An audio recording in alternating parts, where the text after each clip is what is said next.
सतनाम श्री वाहिगुरु साहिब जी। श्री गुण खानी बैठे जेहवा, बड़भागी चल आयो तेहवा।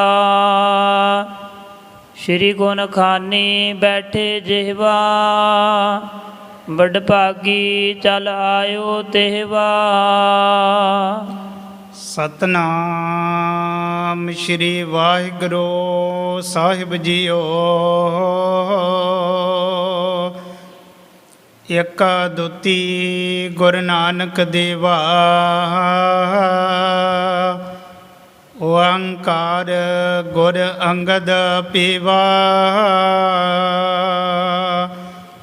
सतनाम गुर अमर प्यारी, करता रामदास निर्वारी। पुरख श्री अर्जुन सुखदानी, निरभौ हर गोबिंद बखानी। निर्वैर गुरु है श्री हर राय, अकाल मूरत हर कृष्ण ध्याए। अजूनी तेग बहादुर राय, सैभं श्री दशमेश सहाय। गुर प्रसाद ग्रंथ गुर ज्ञाना, वाहिगुरु बंधन भगवाना। एक ओंकार सतगुरु ते प्रसाद सच होए। वाहिगुरु जी की फतेह, विघ्न विनाशन सोए। वाहिगुरु जी की फतेह, विघ्न विनाशन सोए। वाहिगुरु जी का खालसा, वाहिगुरु जी की फतेह। परम सत्कारयोग गुरु स्वरूप गुरु खालसा साध संगत जी, जितने भी आप माई भाई नेमी प्रेमी दूरों नेड़ियों चल करके महापुरखां दी पावन पवित्र अस्थान अथवा गुरु बाबा जियां दी सचखंड दरबार दे विच पहुँचे हो। सब सतगुरां दे चरनां दे विच हाजरियां लवाउण दे वास्ते चित बिरती नूं बाहरों इकागर करन दी खेचल करो। धन धन साहिब श्री गुरु नानक देव जी महाराज जियां दी पावन पवित्र कथा चल रही है।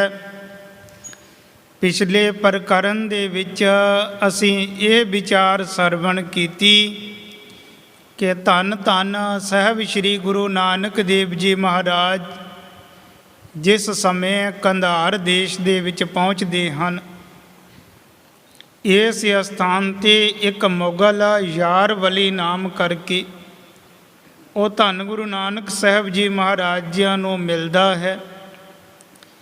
मिल के पुछना कीता, जी तुसी कौन हो, तुहाडा नाम की है। सतगुरां ने दसना कीता कि असी उस रब दे फकीर हाँ, नानक निरंकारी साडा नाम है। तो उसने गुरु बाबा जियां दी रसना तो होर भी बचन बिलास सुने। तो आखिरकार इसने जानिया कि ये खुदा दे फकीर ही नहीं, इते खुद खुदा दा ही रूप हैं। तो उस टाइम दोनों हाथ जोड़ के धन गुरु नानक देव जी महाराज जियां दे चरनां ते नमस्कार कीती, मत्था टेकिया।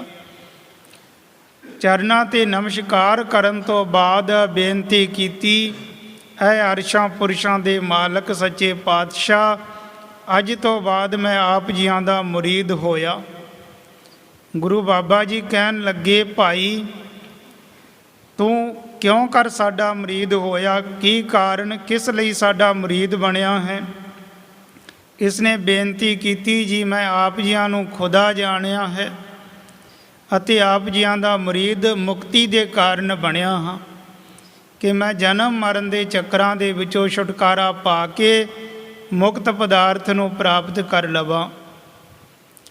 ਤਾਂ ਜਦ ਇਸ ਤਰ੍ਹਾਂ ਇਸਨੇ ਬੇਨਤੀ ਕੀਤੀ ਤੇ ਗੁਰੂ ਬਾਬਾ ਜੀਆਂ ਦੀ ਇਸ 'ਤੇ ਬੜੀ ਖੁਸ਼ੀ ਹੋਈ, ਪ੍ਰਸੰਨਤਾ ਹੋਈ। ਇਸ ਨੂੰ ਸਤ ਦਾ ਉਪਦੇਸ਼ ਦਿੱਤਾ ਤੇ ਇਸ ਦੇ ਹਿਰਦੇ ਦੇ ਵਿੱਚ ਨਾਮ ਦਾ ਨਿਵਾਸ ਹੋ ਗਿਆ। ਤਾਂ ਇਸਨੇ ਬੇਨਤੀ ਕਰਕੇ ਸਤਿਗੁਰਾਂ ਨੂੰ ਆਪਣੇ ਘਰ ਲੈ ਆਂਦਾ। ਇੱਕ ਰਾਤ ਗੁਰੂ ਮਹਾਰਾਜ ਜੀਆਂ ਨੇ ਇਸ ਦੇ ਘਰ ਦੇ ਵਿੱਚ ਬਤੀਤ ਕੀਤੀ।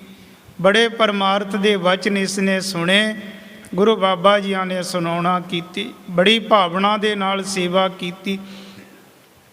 ਅਗਲੇ ਦਿਨ ਜਦ ਸਤਿਗੁਰੂ ਮਹਾਰਾਜ ਇਸ ਤੋਂ ਵਿਦਾ ਹੋ ਕੇ ਅੱਗੇ ਜਾਣ ਲੱਗੇ, ਇਸਨੇ ਚਰਨ ਪਕੜੇ, ਚਰਨਾਂ 'ਤੇ ਫਿਰ ਨਮਸਕਾਰ ਕੀਤੀ। ਗੁਰੂ ਬਾਬਾ ਜੀਆਂ ਨੇ ਐਸੀ ਕਿਰਪਾ ਕੀਤੀ ਕਿ ਇਸ ਦੇ ਅੰਦਰ ਹਿਰਦੇ ਦੇ ਵਿੱਚ ਇਸ ਤਰ੍ਹਾਂ ਨਾਮ ਦੀ ਰਉ ਚੱਲ ਪੈਂਦੀ ਹੈ ਕਿ ਨਾਮ ਦੀ ਮਸਤੀ ਦੇ ਵਿੱਚ ਹੀ ਮਗਨ ਹੋ ਜਾਂਦਾ ਹੈ। ਇੱਕ ਰਸ ਉਸੇ ਆਨੰਦ ਦੇ ਵਿੱਚ ਗੁਰੂ ਬਾਬਾ ਜੀ 'ਤੇ ਚਲੇ ਆਉਂਦੇ ਹੈ, ਉਸੇ ਆਨੰਦ ਦੇ ਵਿੱਚ ਹੀ ਆਪਣੇ ਘਰ ਦੇ ਵਿੱਚ ਹੀ ਬੈਠਾ ਹੈ। ਸਤਿਗੁਰਾਂ ਦਾ ਮਿਲਾਪ ਇੱਕ ਖੱਤਰੀ ਦੇ ਨਾਲ ਹੋਇਆ ਜੋ ਬਰਫ਼ ਭੰਨ ਕੇ ਉਸ ਦੇ ਜਲ ਦੇ ਨਾਲ ਇਸ਼ਨਾਨ ਕਰਨਾ ਚਾਹੁੰਦਾ ਸੀ ਅਤੇ ਕੀਤਾ। ਤਾਂ ਗੁਰੂ ਬਾਬਾ ਜੀਆਂ ਨੇ ਪੁੱਛਣਾ ਕੀਤਾ ਤੇ ਇਸ ਨੇ ਦਰਸ਼ਨ ਕਰਕੇ ਹੀ ਇਸ ਖੱਤਰੀ ਦੇ ਭਰਮ ਦੂਰ ਹੋ ਗਏ। ਇਸ ਨੇ ਜਾਣਿਆ ਕੋਈ ਪੂਰਨ ਸੰਤ ਆ ਉਤਰੇ ਹਨ।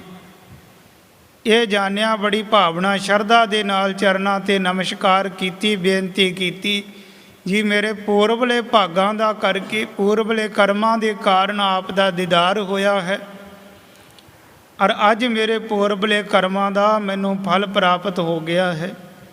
ਤਾਂ ਗੁਰੂ ਬਾਬਾ ਜੀਆਂ ਦੇ ਅੱਗੇ ਬੇਨਤੀ ਕੀਤੀ। ਗੁਰੂ ਮਹਾਰਾਜ ਜੀਆਂ ਨੇ ਨਾਮ ਦਾ ਉਪਦੇਸ਼ ਦੇ ਕੇ ਇਸ ਨੂੰ ਵੀ ਨਿਹਾਲ ਕਰ ਦਿੱਤਾ। ਜਦ ਸਤਿਗੁਰੂ ਯਾਰਵਲੀ ਤੋਂ ਅੱਗੇ ਆ ਗਏ ਸਨ, ਚੱਲ ਕੇ ਕੰਧਾਰ ਦੇਸ਼ ਤੋਂ ਅੱਗੇ ਨੂੰ ਰਵਾਨਾ ਹੋਏ ਸਨ, ਤਾਂ ਇਹ ਪਿੱਛੇ ਯਾਰਵਲੀ ਨਾਮ ਦੇ ਮੁਗਲ ਦਾ ਇੱਕ ਦੋਸਤ, ਇੱਕ ਮਿੱਤਰ ਇਸ ਦੇ ਘਰ ਦੇ ਵਿੱਚ ਚੱਲ ਕੇ ਆਉਂਦਾ ਹੈ। ਉਹ ਆ ਕੇ ਪੁੱਛਣਾ ਕਰਦਾ ਹੈ ਕਿ ਮਿੱਤਰ ਅੱਜ ਕੀ ਗੱਲ ਹੈ, ਤੇਰੀ ਬੈਠਣੀ ਉੱਠਣੀ ਦੇ ਵਿੱਚ, ਤੇਰੀ ਬੋਲੀ ਦੇ ਬੋਲ ਚਾਲ ਦੇ ਵਿੱਚ ਬਹੁਤ ਫਰਕ ਪੈ ਚੁੱਕਿਆ ਹੈ, ਤੇਰੀ ਦੇਖਣੀ ਦੇ ਵਿੱਚ ਬੜਾ ਫਰਕ ਪੈ ਚੁੱਕਿਆ ਹੈ। ਜੋ ਕੁਛ ਤੇਰਾ ਹਾਲ ਕੱਲ੍ਹ ਸੀ ਉਹ ਅੱਜ ਨਹੀਂ ਹੈ।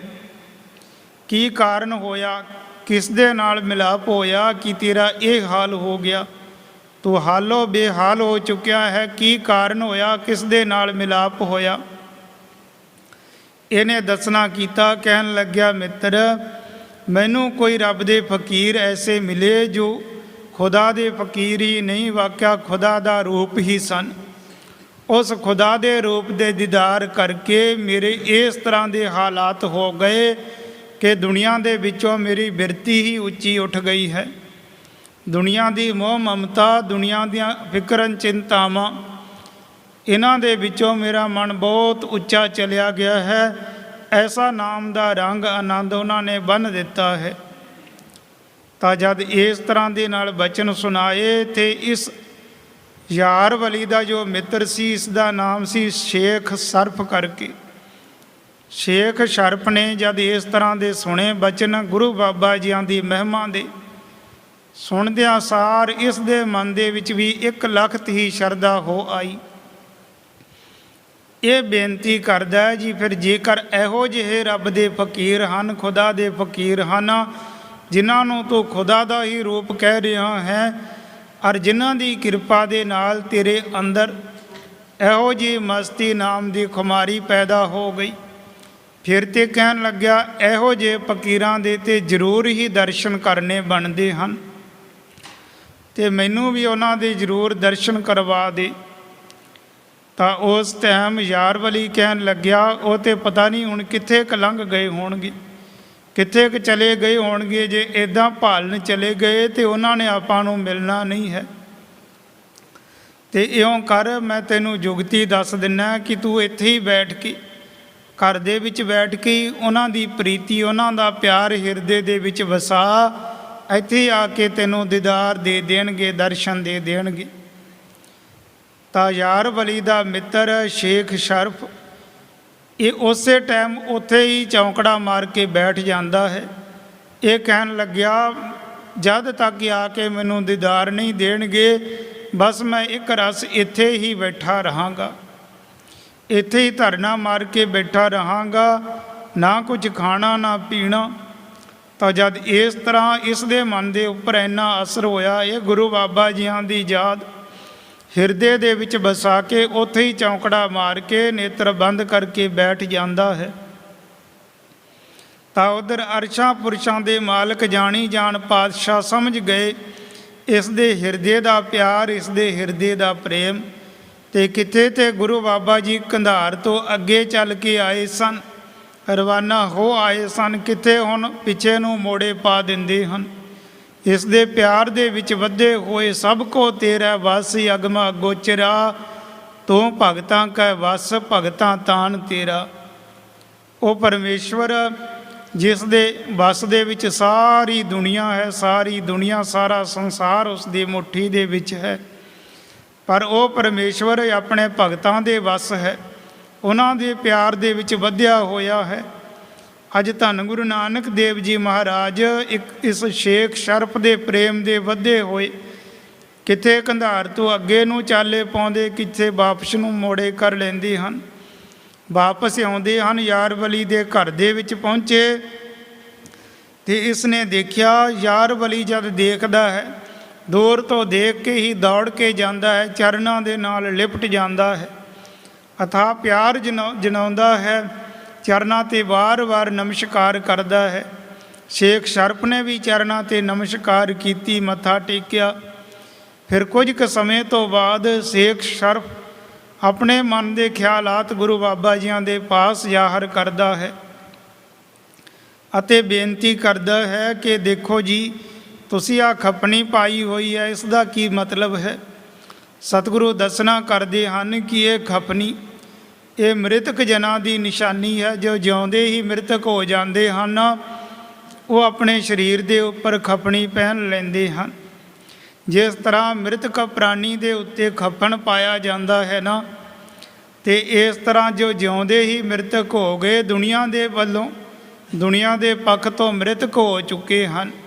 ਮੁਰਦਾ ਹੋਏ ਮੁਰੀਦ ਨਾ ਗੱਲੀ ਹੋਵਣਾ, ਕਹਿਣ ਲੱਗੇ ਮੁਰੀਦ ਹੈ ਜੋ ਉਹ ਆਪਣੇ ਗੁਰੂ ਦੇ ਅੱਗੇ, ਮੁਰਸ਼ਦ ਦੇ ਅੱਗੇ ਮੁਰਦਾ ਹੋ ਕੇ ਸੇਵਾ ਕਮਾਵੇ, ਜਾਣੇ ਆਪਣਾ ਆਪ ਖੋ ਦੇਵੇ, ਗਵਾ ਦੇਵੇ, ਗੁਰੂ ਦੀ ਮਤ ਦੇ ਅਨੁਸਾਰ ਹੀ ਸਾਰੇ ਕਾਰਜ ਕਰੇ, ਉਸ ਨੂੰ ਮੁਰਦਾ ਹੋਏ ਮੁਰੀਦ ਕਿਹਾ ਗਿਆ ਹੈ।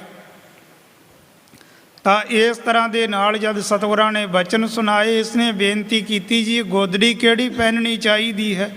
ਸਤਿਗੁਰਾਂ ਨੇ ਦੱਸਿਆ ਕਿ ਗੋਦੜੀ ਜਿਸ ਨੂੰ ਸੀਨ ਦੇ ਵਾਸਤੇ ਸੰਤੋਖ ਰੂਪੀ ਸੂਈ ਹੋਣੀ ਚਾਹੀਦੀ ਹੈ, ਮਹਾਂਪੁਰਖਾਂ ਦੀ ਸੰਗਤ ਰੂਪੀ ਧਾਗਾ ਹੋਣਾ ਚਾਹੀਦਾ ਹੈ, ਅਤੇ ਮਨ ਨੂੰ ਉਸ ਵਾਹਿਗੁਰੂ ਦੇ ਨਾਮ ਦੇ ਵਿੱਚ ਸੀਵਣਾ ਚਾਹੀਦਾ ਹੈ।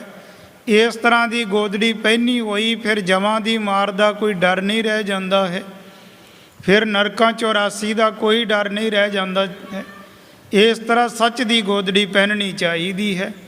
ਇਸ ਨੇ ਜਦ ਇਸ ਤਰ੍ਹਾਂ ਦੇ ਬਚਨ ਸੁਣੇ, ਗੁਰੂ ਬਾਬਾ ਜੀਆਂ ਦੇ ਚਰਨਾਂ 'ਤੇ ਢਹਿ ਪੈਂਦਾ ਹੈ ਕਿ ਆਪ ਜੀਆਂ ਦੇ ਮਿੱਠੇ ਬਚਨ ਸੁਣ ਕੇ, ਆਪ ਜੀਆਂ ਦੇ ਦਰਸ਼ਨ ਕਰਕੇ ਮੈਂ ਜਾਣ ਲਿਆ ਕਿ ਤੁਸੀਂ ਖੁਦਾ ਦਾ ਹੀ ਰੂਪ ਹੋ।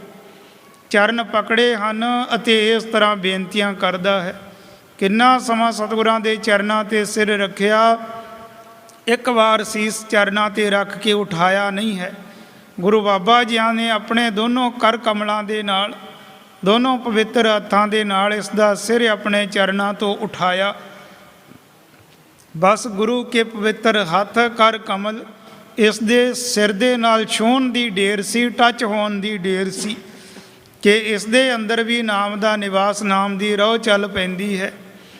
ਇਸ ਦੇ ਅੰਦਰ ਵੀ ਜਦ ਇਸ ਤਰ੍ਹਾਂ ਦੀ ਮਸਤੀ ਖੁਮਾਰੀ ਪੈਦਾ ਹੋ ਜਾਂਦੀ ਹੈ, ਆਨੰਦ ਪੈਦਾ ਹੋ ਜਾਂਦਾ ਹੈ, ਬੜੇ ਸੁੱਖ ਆਨੰਦ ਦੇ ਵਿੱਚ ਹੋ ਜਾਂਦਾ ਹੈ।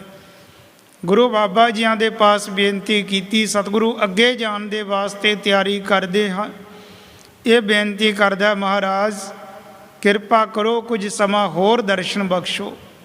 ਸਤਿਗੁਰੂ ਬਚਨ ਕਰਦੇ ਹਨ ਕਿ ਹੁਣ ਤੇ ਇਸੇ ਰੀਤੀ ਦੇ ਨਾਲ ਦੀਦਾਰ ਹੋਣਗੇ ਕਿ ਆਪਣੇ ਹਿਰਦੇ ਦੇ ਵਿੱਚ ਭਾਵਨਾ ਸ਼ਰਧਾ ਰੱਖ ਕੇ ਹੀ ਸਾਡੇ ਦੀਦਾਰ ਕਰ ਸਕੇਗਾ। ਇਹਨੇ ਫਿਰ ਬੇਨਤੀ ਕੀਤੀ, ਜੀ ਸਰੀਰ ਕਰਕੇ ਵੀ, ਸਥੂਲ ਸਰੀਰ ਕਰਕੇ ਵੀ ਦਰਸ਼ਨ ਬਖਸ਼ੋ। ਸਤਿਗੁਰੂ ਕਹਿਣ ਲੱਗੇ, ਖੁਰਮੇ ਸ਼ਹਿਰ ਦੇ ਵਿੱਚ ਸਾਡਾ ਸੇਵਕ ਭਾਈ ਸਹਿਜਾਦਾ ਵਸਦਾ ਹੈ, ਉਸ ਦੇ ਪਾਸ ਜਾ ਕੇ ਪਹੁੰਚੀ, ਉਸ ਦੇ ਦਰਸ਼ਨਾਂ ਦਾ ਫਲ ਸਾਡੇ ਦਰਸ਼ਨਾਂ ਦਾ ਫਲ ਹੋਵੇਗਾ। ਉਹਦੇ ਦਰਸ਼ਨ ਕੀਤੇ ਮਾਨੋ ਸਾਡੇ ਹੀ ਦਰਸ਼ਨ ਕਰ ਲਏ ਹਨ। ਸਾਡਾ ਪਿਆਰਾ ਸੇਵਕ ਭਾਈ ਮਰਦਾਨਾ ਹੋਇਆ, ਉਸ ਦਾ ਸੁਪੁੱਤਰ ਹੈ ਭਾਈ ਸ਼ਹਿਜਾਦਾ। ਇਸਨੇ ਸਤਿਗੁਰਾਂ ਦੇ ਬਚਨ ਸਿਰ ਮੱਥੇ ਮੰਨੇ। ਸਤਿਗੁਰੂ ਇਹਨਾਂ ਤੋਂ ਵਿਦਾ ਹੋ ਕੇ ਅੱਗੇ ਆ ਜਾਂਦੇ ਹੈ। ਕੰਧਾਰ ਤੋਂ ਅੱਗੇ ਚੱਲ ਕੇ ਆਏ ਤੇ ਇੱਕ ਪਿੰਡ, ਇੱਕ ਨਗਰ ਦੇਖਿਆ, ਜਿਸ ਨਗਰ ਤੋਂ ਬਾਰ-ਬਾਰ ਸਤਿਗੁਰਾਂ ਨੇ ਇੱਕ ਜੰਗਲ ਦੇ ਵਿੱਚ ਹੀ ਆਪਣਾ ਆਸਣ, ਆਪਣਾ ਡੇਰਾ ਇੱਕ ਦਰਖਤ ਦੇ ਥੱਲੇ ਲਾ ਲਿਆ ਹੈ। ਦਰਖਤ ਦੇ ਥੱਲੇ ਡੇਰਾ ਲਾਇਆ ਤੇ ਉਸ ਸਥਾਨ 'ਤੇ ਇੱਕ ਪਠਾਨ ਚੱਲ ਕੇ ਸਤਿਗੁਰਾਂ ਦੇ ਪਾਸ ਪਹੁੰਚ ਜਾਂਦਾ ਹੈ। ਉਹ ਆ ਕੇ ਪੁੱਛਦਾ ਹੈ, ਜੀ ਤੁਸੀਂ ਕੌਣ ਹੋ, ਕਿੱਥੋਂ ਆਏ ਹੋ ਤੇ ਤੁਹਾਡਾ ਇੱਥੇ ਆਉਣ ਦਾ ਕੀ ਮਤਲਬ ਹੈ, ਕੀ ਕਾਰਨ ਹੈ, ਇੱਥੇ ਰੋਹੀਆਂ ਜੰਗਲਾਂ ਦੇ ਵਿੱਚ ਬੈਠੇ ਹੋ। ਸਤਿਗੁਰੂ ਕਹਿਣ ਲੱਗੇ, ਸਾਡਾ ਨਾਮ ਨਾਨਕ ਨਿਰੰਕਾਰੀ ਹੈ ਅਤੇ ਇਸ ਸਥਾਨ 'ਤੇ, ਇਸ ਨਗਰ ਦੇ ਵਿੱਚ ਇੱਕ ਸਾਡਾ ਸੇਵਕ ਰਹਿੰਦਾ ਹੈ ਜੋ ਖੱਤਰੀ ਹੈ, ਖਾਨ ਚੰਦ ਨਾਮ ਕਰਕੇ ਇਸ ਦਾ ਪੁੱਤਰ ਹੈ ਮਾਨ ਚੰਦ। ਉਸ ਮਾਨ ਚੰਦ ਤਾਈਂ ਸਾਨੂੰ ਕੋਈ ਪ੍ਰਯੋਜਨ ਹੈ, ਕੋਈ ਕਾਰਜ ਹੈ, ਜਿਸ ਦੇ ਮਿਲਾਪ ਦੇ ਵਾਸਤੇ ਅਸੀਂ ਆਏ ਹਾਂ। ਉਹ ਕਹਿਣ ਲੱਗਿਆ, ਜੀ ਤੁਹਾਡਾ ਸੁਭਾਅ ਬੜਾ ਨਿੱਘਾ ਹੈ, ਤੁਹਾਡੇ ਬਚਨ ਬੜੇ ਮਿੱਠੇ ਹਨ ਔਰ ਇਸ ਤਰ੍ਹਾਂ ਕਰਕੇ ਬੜਾ ਪ੍ਰਭਾਵਿਤ ਆਕਰਸ਼ਿਤ ਕਰਦੇ ਹਨ, ਪਰ ਮੈਂ ਇਹ ਜਾਣਿਆ ਕਿ ਤੁਸੀਂ ਇੱਥੇ ਕਿਉਂ ਬੈਠੇ ਹੋ। ਜੇਕਰ ਮਾਨ ਚੰਦ ਦੇ ਨਾਲ ਤੁਹਾਡਾ ਕੋਈ ਕੰਮ ਹੈ, ਕਾਰਜ ਹੈ, ਤੇ ਤੁਸੀਂ ਉੱਥੇ ਜਾ ਕੇ ਉਸ ਨੂੰ ਮਿਲ ਪਵੋ, ਮਿਲ ਲਵੋ। ਤਾਂ ਗੁਰੂ ਬਾਬਾ ਜੀ ਕਹਿਣ ਲੱਗੇ, ਅਸੀਂ ਤੇ ਇੱਥੇ ਹੀ ਡੇਰਾ ਲਾਇਆ ਹੈ, ਉਹ ਆਪਣੇ ਆਪ ਸਾਨੂੰ ਆ ਕੇ ਮਿਲ ਲਵੇਗਾ। ਤਾਂ ਮਾਨ ਚੰਦ ਦੇ ਪਾਸ ਇਹ ਪਠਾਨ ਪਹੁੰਚਦਾ ਹੈ। ਜਦ ਖਾਨ ਚੰਦ ਦੇ ਘਰ ਵਿੱਚ ਪਹੁੰਚਿਆ, ਇਸ ਦੇ ਪੁੱਤਰ ਮਾਨ ਚੰਦ ਨੂੰ ਮਿਲਿਆ ਤੇ ਉਹ ਪਠਾਨ ਕਹਿਣ ਲੱਗਿਆ ਕਿ ਕੋਈ ਫਕੀਰ, ਦੋ ਫਕੀਰ ਬਾਹਰ ਬੈਠੇ ਹਨ ਰੋਹੀਆਂ ਦੇ ਵਿੱਚ, ਜੰਗਲਾਂ ਦੇ ਵਿੱਚ, ਉਹ ਤੈਨੂੰ ਯਾਦ ਕਰ ਰਹੇ ਹੈ ਕਿ ਮਾਨ ਚੰਦ ਤੱਕ ਸਾਨੂੰ ਕੋਈ ਕੰਮ ਹੈ, ਕਾਰਜ ਹੈ, ਆ ਕੇ ਮਿਲੇਗਾ ਤਦ ਅਸੀਂ ਆਪਣਾ ਕਾਰਜ।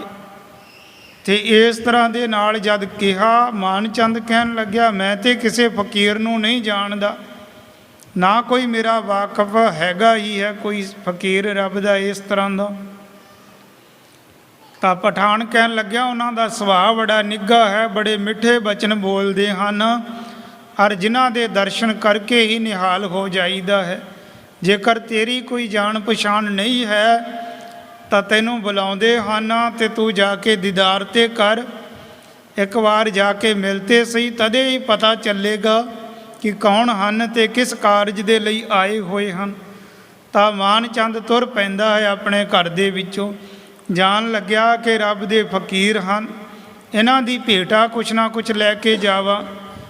2 ਸੇਰ ਮੇਵਾ ਆਪਣੇ ਹੱਥ ਦੇ ਵਿੱਚ ਲੈ ਲੈਂਦਾ ਹੈ ਕਿ ਉਹਨਾਂ ਫਕੀਰਾਂ ਦੇ ਪਾਸ ਦਰਸ਼ਨੀ ਭੇਟਾ ਮੱਥਾ ਟੇਕਾਂਗਾ। 2 ਸੇਰ ਮੇਵਾ ਲੈ ਕੇ ਮਾਨ ਚੰਦ ਆਪਣੇ ਘਰ 'ਚੋਂ ਗੁਰੂ ਬਾਬਾ ਜੀਆਂ ਦੇ ਦਰਸ਼ਨਾਂ ਦੇ ਲਈ ਚੱਲ ਪੈਂਦਾ ਹੈ। ਇਤਿਹਾਦਿਕ ਪ੍ਰਸੰਗ ਪਿੱਛੇ ਆਇਆ। ਅੱਗੇ ਜਿਸ ਪ੍ਰਕਾਰ ਸ਼੍ਰੀ ਗੁਰਪ੍ਰਤਾਪ ਸੂਰਜ ਗ੍ਰੰਥ ਦੇ ਕਰਤਾ ਭਾਈ ਸਾਹਿਬ ਭਾਈ ਸੰਤੋਖ ਸਿੰਘ ਜੀ ਉਚਾਰਨ ਕਰਦੇ ਹਨ, ਆਲਸ ਤੋਂ ਰਹਿਤ ਹੋ ਕੇ ਪ੍ਰੇਮ ਦੇ ਨਾਲ ਸਰਵਣ ਕਰੋ, ਆਖੋ ਸਤਨਾਮ ਸ੍ਰੀ ਵਾਹਿਗੁਰੂ ਜੀ। ਸਤਨਾਮ ਸ੍ਰੀ ਵਾਹਿਗੁਰੂ ਜੀ। ਸ਼੍ਰੀ ਗੁਣ ਖਾਨੀ ਬੈਠੇ ਜਿਹਵਾ। ਜਿਸ ਅਸਥਾਨ ਤੇ ਨਗਰ ਤੋਂ ਬਾਹਰ ਜੰਗਲ ਦੇ ਵਿੱਚ ਡੇਰਾ ਲਾ ਕੇ ਧੰਨ ਗੁਰੂ ਨਾਨਕ ਦੇਵ ਜੀ ਮਹਾਰਾਜ ਭਾਈ ਬਾਲੇ ਦੇ ਸਮੇਤ ਬੈਠੇ ਸਨ, ਬੜ ਭਾਗੀ ਚੱਲ ਆਇਓ tehਵਾ। ਵੱਡੇ ਭਾਗਾਂ ਵਾਲਾ ਭਾਈ ਮਾਨ ਚੰਦ ਅੱਜ ਆਪਣੇ ਘਰ ਦੇ ਵਿੱਚੋਂ ਚੱਲ ਕੇ ਧੰਨ ਗੁਰੂ ਨਾਨਕ ਦੇਵ ਜੀ ਮਹਾਰਾਜ ਜੀਆਂ ਦੇ ਪਾਸ ਪਹੁੰਚ ਜਾਂਦਾ ਹੈ। ਦਵੈ ਕਰ ਜੋਰ ਬੰਦਨਾ ਕਰਕੇ। ਅਰ ਸਤਿਗੁਰਾਂ ਦੇ ਪਾਸ ਪਹੁੰਚ ਕੇ ਦੋਨੋਂ ਹੱਥ ਜੋੜ ਕੇ ਸਤਿਗੁਰਾਂ ਦੇ ਚਰਨਾਂ 'ਚ ਨਮਸਕਾਰ ਕੀਤੀ। ਬੈਠਿਓ ਅਗਰਜ ਮੇਵਾ ਧਰ ਕੇ। ਸਤਿਗੁਰਾਂ ਦੇ ਪਾਸ ਹੀ ਅੱਗੇ ਜੋ 2 ਕਿਲੋ ਮੇਵਾ ਲੈ ਕੇ ਆਇਆ ਸੀ ਨਾ, ਇਹ ਸਤਿਗੁਰਾਂ ਦੇ ਅੱਗੇ ਰੱਖ ਕੇ ਮੱਥਾ ਟੇਕ ਕੇ ਫਿਰ ਸਤਿਗੁਰਾਂ ਦੇ ਸਾਹਮਣੇ ਹੀ ਭਾਈ ਮਾਨ ਚੰਦ ਬੈਠ ਜਾਂਦਾ ਹੈ। ਸ੍ਰੀ ਗੁਰੂ ਕੋਮਲ ਬਚਨ ਉਚਾਰੇ। ਸਤਿਗੁਰੂ ਮਹਾਰਾਜ ਮਿੱਠੇ ਅੰਮ੍ਰਿਤਮਈ ਬਚਨ ਮਾਨ ਚੰਦ ਦੇ ਨਾਲ ਕਰਦੇ ਹਨ। ਮਾਨ ਚੰਦ ਸਭ ਕੁਸ਼ਲ ਤੁਮਾਰੇ। ਸਤਿਗੁਰੂ ਪੁੱਛਦੇ ਹਨ, ਭਾਈ ਮਾਨ ਚੰਦ ਆਪ ਦੇ ਸਰੀਰ ਦੀ ਸੁਖ ਸ਼ਾਂਤ ਹੈ ਅਤੇ ਘਰ ਦੇ ਵਿੱਚ ਸਭ ਠੀਕ ਠਾਕ ਹਨ। ਬੂਝਨ ਲੱਗਿਓ ਸੋ ਕਬ ਕੇ ਜਾਨੋ। ਤਾਂ ਜਦ ਇਸ ਤਰ੍ਹਾਂ ਪੁੱਛਿਆ, ਇਸਨੇ ਦੱਸਿਆ ਜੀ ਸਭ ਰਾਜੀ ਖੁਸ਼ੀ ਹੈ, ਸਭ ਠੀਕ ਹੈ, ਪਰ ਮੈਂ ਇੱਕ ਗੱਲ ਦੇਖ ਕੇ ਬੜਾ ਹੈਰਾਨ ਹਾਂ ਕਿ ਤੁਸੀਂ ਮੈਨੂੰ ਕਦ ਕਦੇ ਕਿਸ ਕੁ ਸਮੇਂ ਦੇ ਜਾਣਦੇ ਹੋ। ਮੈਂ ਤੇ ਆਪ ਜੀਆਂ ਦੀ ਬਾਬਤ ਕੁਝ ਜਾਣਦਾ ਨਹੀਂ ਹਾਂ ਨਾ, ਪਰ ਤੁਸੀਂ ਮੈਨੂੰ ਮੇਰੇ ਘਰ ਦੇ ਵਿੱਚੋਂ ਵੀ ਬੁਲਾਇਆ ਕਿ ਮਾਨ ਚੰਦ ਦੇ ਨਾਲ ਕੋਈ ਕਾਰਜ ਹੈ, ਕੰਮ ਹੈ। ਹੁਣ ਬੜੇ ਮਿੱਠੇ ਅੰਮ੍ਰਿਤਮਈ ਬਚਨ ਕਰਦੇ ਹੋ, ਪਰ ਮੈਨੂੰ ਕਦ ਕਦੇ ਕਿਸ ਕੁ ਸਮੇਂ ਦੇ ਤੁਸੀਂ ਜਾਣਦੇ ਹੋ। ਆਗੇ ਨਾ ਮਿਲੇ ਆਗੇ ਮਿਲੇ ਨਾ ਕਸ ਪਹਿਚਾਨੋ। ਤਾਂ ਮਾਨ ਚੰਦ ਬੇਨਤੀ ਕਰਦਾ, ਮਹਾਰਾਜ ਅੱਗੇ ਕਦੇ ਆਪ ਜੀਆਂ ਦੇ ਦਰਸ਼ਨ ਨਹੀਂ ਹੋਏ, ਕਦੇ ਆਪ ਜੀਆਂ ਦੇ ਨਾਲ ਮਿਲਾਪ ਨਹੀਂ ਹੋਇਆ, ਤੇ ਤੁਸੀਂ ਮੈਨੂੰ ਕਿਸ ਤਰ੍ਹਾਂ ਜਾਣਦੇ ਹੋ। ਕੌਣ ਦੇਸ ਕੋ ਬੇਸ ਤੁਮਾਰਾ।